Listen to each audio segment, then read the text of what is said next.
The Detroit Lions. A lot of questions, right? They were the number one seed in the NFC. Yes, they were. We're just going to go for it. Why would I look up whether or not I'm right? Again, like, subscribe, write in the comments how wrong you are, Alex. Lions, they were pretty good last year.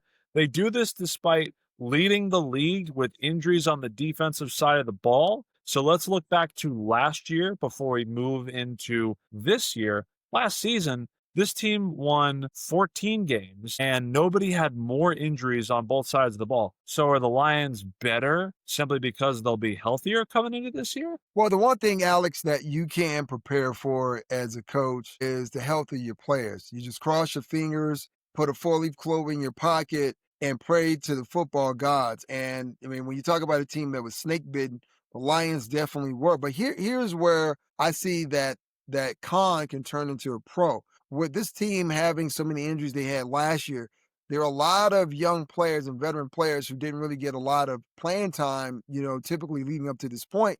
Those individuals played a lot. They contributed a lot. They were part of that 14-3 run by Dan Campbell and these same Detroit Lions.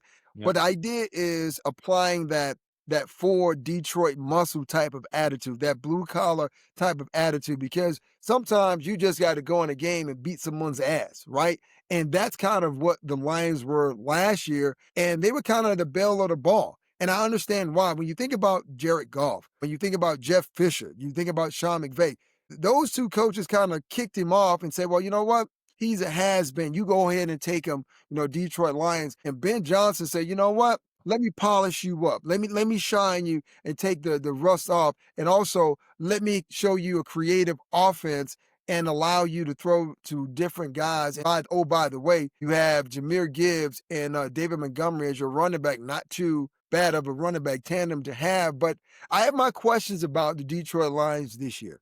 Because as creative as Jared Goff was, it was Ben Johnson calling those plays. He's no longer there. So I feel the Lions are going to take somewhat of a slight step back this season. We mentioned Ben Johnson. We'll get to your guy, Aaron Glenn, as well. I see all the changes at the coaching staff. And if you haven't, go back to our NFC East preview, the first one we did for the 2025 season. You didn't see much of an issue with the Philadelphia Eagles. Now, because the Lions are replacing two coordinators and some of their assistants underneath, there's a lot of turnover and a lot of next man up, right? They experienced it on the defensive side of the football last year. Now they're Mhm. doing it on the coaching staff coming into this year.